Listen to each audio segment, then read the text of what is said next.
Hi friends, voting అయితే బాగుంది. ఎవరు ఓటింగ్ ఎలా ఉంది, నామినేషన్లకు ఎవరెవరిని కావాలని లాగారు. ఇక అసలు అనుకున్న క్యాండిడేట్లు ఇప్పుడు బాటంలోకి వచ్చిన నా గౌరవ పక్కన డేంజర్ జోన్లో దివ్య ఇప్పుడు అస్సలు లాస్ట్ డేంజర్ జోన్లోకి వెళ్ళిపోయింది. మరి రీతు దివ్యని కావాలని సంజన గారిని ఇద్దరు కావాలని లాగిందా.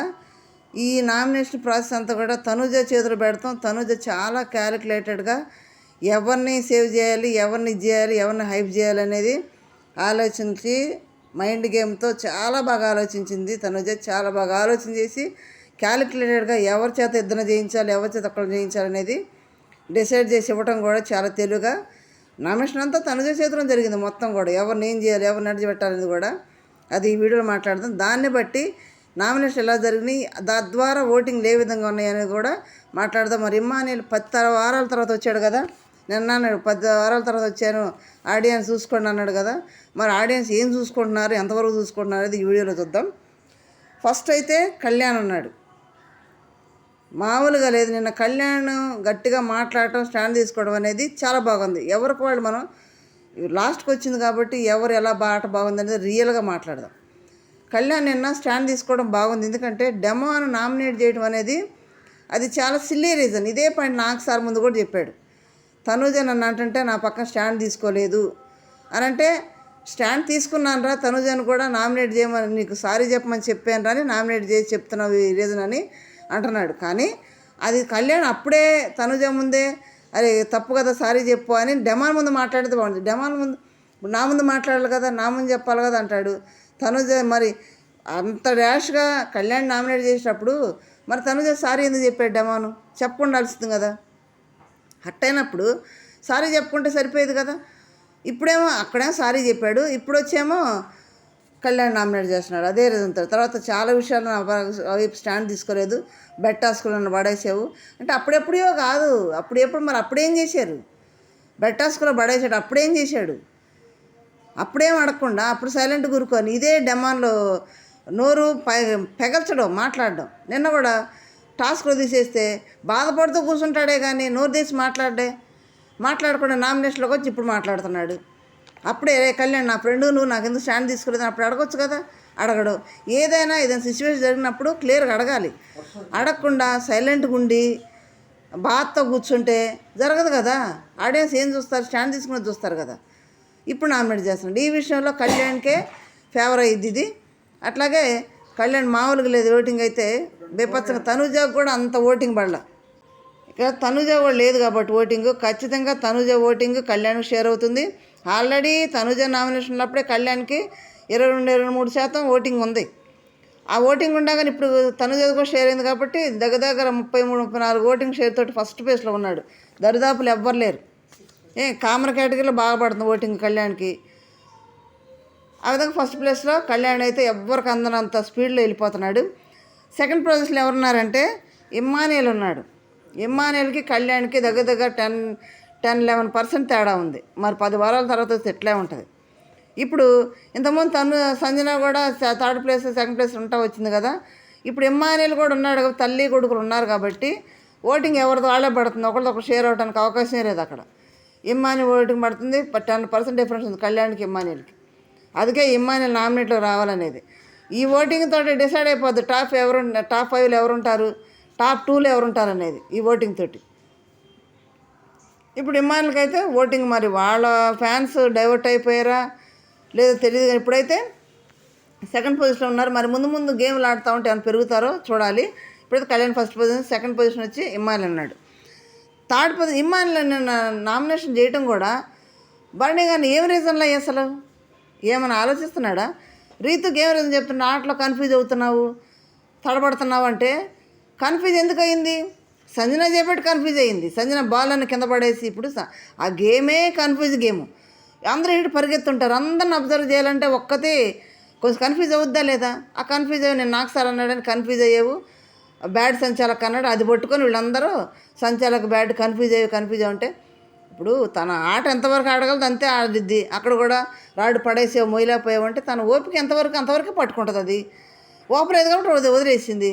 దాన్ని కన్ఫ్యూజ్ అయ్యేది కరెక్ట్ కాదు. మళ్ళీ ఏం రీజన్ చెప్తున్నాడు? ఎప్పుడో తీసుకొచ్చి పెడతాడు అదేమనంటే. అప్పుడు కన్ఫ్యూజ్ అయ్యి ఇప్పుడు కన్ఫ్యూజ్ అయ్యి అంటే బుట్ట టాస్క్లో అసలు కన్ఫ్యూజ్ చేసిందే సంజన రీతుని. అది చెప్పడా? అది ఏ రీజనే కరెక్ట్గా లేదు. ఇమ్మానుయేల్ మరి ఎట్లా ఆ రీజన్ చెప్పాడు. మళ్ళీ భరణి గారికి ఏమో నీకు నొప్పి తగిలి హెల్త్ ఇష్యూ ఉండొచ్చు, కానీ ఆటలో ఎఫర్ట్ ఇవ్వలేదు అని అంటే హెల్త్ ఇష్యూ ఉందని అంటున్నాడు, మళ్ళీ ఆటలో ఎఫర్ట్ అంటున్నాడు. అయినా కానీ ఆ టెడ్డీ బేర్ టాస్క్లో బాగాడని చెప్తున్నాడు. ఇక్కడ నిన్న కూడా నీ వల్ల గేమ్ పోయింది, గౌరవ్ బాధపడ్డాడు, మేము ఓడిపోవాల్సి వచ్చింది అని అంటే ఆడు పెట్టాడు. అది దాటే టైంలో దాన్ని తగిలింది, అది ఎవరు తప్పు కాదు. అది వాస్తవానికైతే పాపం గౌరవ్ కూడా బాధపడ్డాడు. వరణి గారి వల్ల ఆట పోయింది, నేను చాలా బాధపడ్డాను, నేను ఇలా ఆడినా బాగుండేదని కెమెరా ముందు గౌరవ్ కూడా బాధపడ్డాడు. దాన్ని అది తీసుకొచ్చి ఇక్కడ వేసి అంటే అది దాటేటప్పుడు కాలుకు తగిలింది, దాన్ని ఎవరేం చేస్తారు? తగలని తగిలాడా, లేకపోతే అది పడగొట్టాలని తగిలాడా? గెలవాలని ఇంటెన్షన్తో కదా బాణి గారు ఆడింది. అది కూడా బ్లేమ్ చేసినట్టు, నువ్వు బాగలేదని చెప్తున్నాడు, గేమ్లో ఎఫర్ట్ పెట్టలేదు అంటున్నాడు. నేను అది లేపితేనే నాకు సరే ఉన్నారు భరణి, ఇంకా నొప్పి తగ్గలేదా, బరువులు మోస్తున్నావు, అది మొదలే బరువు దివ్యాన్ని మోయచ్చుగా అంటున్నాడు. నొప్పి తగ్గలేదని చెప్తున్నాడు కదా ఓపెన్గా, మరి ఇంకా ఆట ఎఫర్ట్ పెట్టలేదంటాం. ఇమ్మాన్లు అయితే ఈ రీజన్ కరెక్ట్ కాదు. ఇంకా లేరా? ఇంకా రీజన్ లేవా? ఈ రీజన్ మాత్రం కరెక్ట్ కాదు. దానికి డిఫెండింగ్ కూడా వాళ్ళు ఎదురు బాగానే చేసుకున్నారు. ఏమి రీజన్లో పెట్టారు, కరెక్ట్గా పెట్టారు లేదు కూడా ఆలోచన చేస్తారు. నెక్స్ట్ థర్డ్ పొజిషన్లో భరణి గారు ఉన్నారు. భరణి గారిని డిఫెండ్ చేసుకోవడం కూడా బాగానే ఉంది, కానీ భరణి గారు రీతుకు చెప్పిన రీజన్ కరెక్ట్ కాదే అనిపిస్తుంది. అందరూ అదే రీజన్ ఎమ్ము చెప్పిన రీజనే భరణి గారు కూడా చెప్తున్నాడు, ఫెయిల్ సంచాలక్ కానీ. అది కాదు నన్ను తొక్కి చంపుతున్నాను ఫెయిల్ సంచాలక్ కానీ నాకు సార్ అన్నాడు కదా అని రీతు బాధపడుతుంది. తను మీరేమన్నా అనుకోండి అంటే డ్యాన్స్ వేసి చూపిస్తున్నాడు భరణి గారు. ఈ డ్యాన్స్ ఏందో దివ్యం ముందు అరిసి దివ్యం ముందు చేయాలి అవన్నీ కూడా. భరణి గారు ఇప్పుడు గొంతు లేపాడు ఇట్టాను అంటాడా? అది ఎంతసేపు దివ్యం మీద మాట్లాడట, మళ్ళీ మిగతా వాళ్ళ మీద మాట్లాడతాడు అట్లా. అది కరెక్ట్ కాదు భరణి గారు. ఆ రీజన్ కూడా కరెక్ట్ కాదు. మరి ఏం ఆలోచించి ఆ రీజన్ చెప్పాడు కరెక్ట్ కాదు, కానీ సిల్లీ రీజన్ చెప్పాడు. థర్డ్ ప్లేస్లో ఉన్నాడు. మళ్ళీ ఇంకా భరణి గారికి తనుజ ఓట్లు పడుతున్నాయి అంటే పడతాయి ఖచ్చితంగా, కొంత షేర్ అవుతాయి. నెక్స్ట్ నా ఫోర్త్ పొజిషన్ డెమాన్ ఉన్నాడు. నేను మనం చెప్పుకున్నట్టుగా డెమాను గొంతు రైజ్ చేసి మాట్లాడాలి. నిన్నేదో రీతు దాంట్లో స్టాండ్ తీసుకున్నాడు, ఏం లాభం? స్టాండ్ తీసుకున్నాడు ఏం లాభం? నీ వల్ల నాకేం పాడవుతుంది? నువ్వు పెద్దగా అరవటం వల్ల నువ్వే కరెక్ట్ అవుతున్నావు, నేను చెప్తుంటే నువ్వు అర్థం చేసుకోవట్లేదు, నువ్వు పెద్దగా అరవటం వల్ల అందరూ కూడా నన్ను ఏదో బ్యాడ్గా అనుకుంటున్నారు, అది బయటికి ఎలా వెళ్తుంది నువ్వు ఆలోచించట్లేదు, నువ్వు చెప్తుంటే అర్థం చేసుకోవట్లేదు అని స్టాండ్ తీసుకున్నాడు. బాగానే ఉంది, ఏం లాభం? పక్కెళ్ళి ఏడుస్తున్నాడు. ఏం ఏడుస్తుంది? ఏంది ట్రాక్ కంటెంట్ పోదా? ఇంకా ఎవరిని పిచ్చోని చేస్తాను, కళ్ళకు నీళ్ళు రాకుండా ఆమె ఏడుస్తుంది. ఈయన డెమాన్ కళ్ళకు నీళ్ళు వచ్చినాయి, అది కెమెరా దగ్గర పెట్టి ఎదుగుతున్నాడు. కెమెరా కళ్ళ కాడ తీసుకెళ్ళి ఎదుగుతున్నాడు. కానీ అంటే ఒక 4 బొట్లు పడితే ఇంకో 4 యాడ్ చేయొచ్చు కదా, కానీ యాడ్ పడితేనే కళ్ళీళ్ళు బయటకు వస్తాయి కదా. ఆ కెమెరా పాపం ఎంత కష్టపడ్డాడు అని కెమెరా చూపించడానికి. భలే ఏడ్చింది అబ్బా, కన్నీళ్ళు బయటకు రాకుండా ఏడుస్తుంది. అంత ఏడుస్తుంది, డెమాన్ ఇబ్బంది పెడుతుంది. చాలాసేపు లైవ్లో అయితే రభస బాత్రూమ్ దగ్గరికి వెళ్ళి బాత్రూంలోకి వెళ్ళి నన్ను ఒంటరి వదిలేండి అని బాత్రూమ్ డోర్ వేసుకుని ఎడుతుంది. సంజన పోయి మళ్ళీ డెమాన్ తీసుకొచ్చింది. డెమాన్ మళ్ళీ రీతి నేను ఎడంటారా అంటాను. మళ్ళీ బయటకు వచ్చినా మళ్ళీ గొడవ, నేను అవ్వట్లేదు నాకు అవ్వట్లేదు అని గొడవ. డెమాన్ ఇదే మార్చుకోవాలి.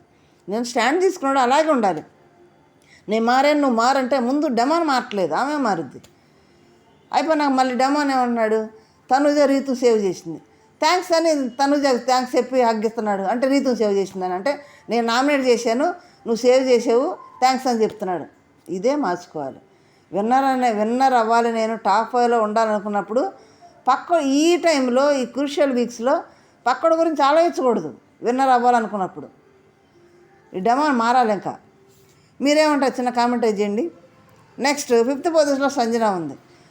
కానీ తనుజ రీతుకి 2 నామినేట్ చేయమని ఇచ్చింది, ఇమ్మానుయేల్కి 2 నామినేట్ చేయమని ఇచ్చింది, దివ్యకి 1 ఇచ్చింది, సుమన్ శెట్టికి ఇచ్చింది లాస్ట్లో.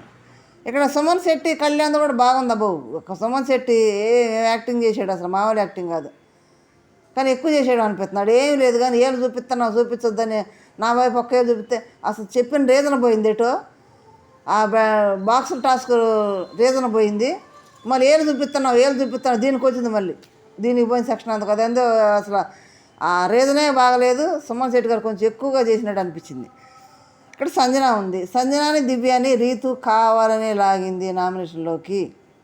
ఎందుకంటే సంజన నువ్వు ఫెయిల్ సంచాలక్, నువ్వు నాకు సర్వర్ అరిచారు కదా, అట్లా అనొద్దు ఎందుకు అన్నావు అని అరిచాడు కాబట్టి వర్డ్ ఇచ్చేసావు, ఆఫ్టర్ ఆల్ అన్నావు అన్నది దానికి నామినేట్ చేస్తుంది. అక్కడ నువ్వే కన్ఫ్యూజ్ చేసావు, నువ్వు కన్ఫ్యూజ్ చేయడం వల్ల అందరు నన్ను నేను కన్ఫ్యూజ్ అయినా నామినేట్ చేస్తున్నాను, నువ్వు చేయబట్టి నాకు ఎట్లా అయిందని రీతు చెప్తుంది.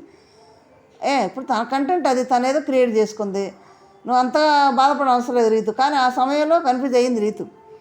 సంజన లాగేసింది. ఇప్పుడు దివ్యను కూడా దివ్య ఎందుకు నన్ను లాగుతావు నాకు తెలుసు అంది కదా, దివ్యను లాగేసింది. దివ్య రీతుని లాగేసింది.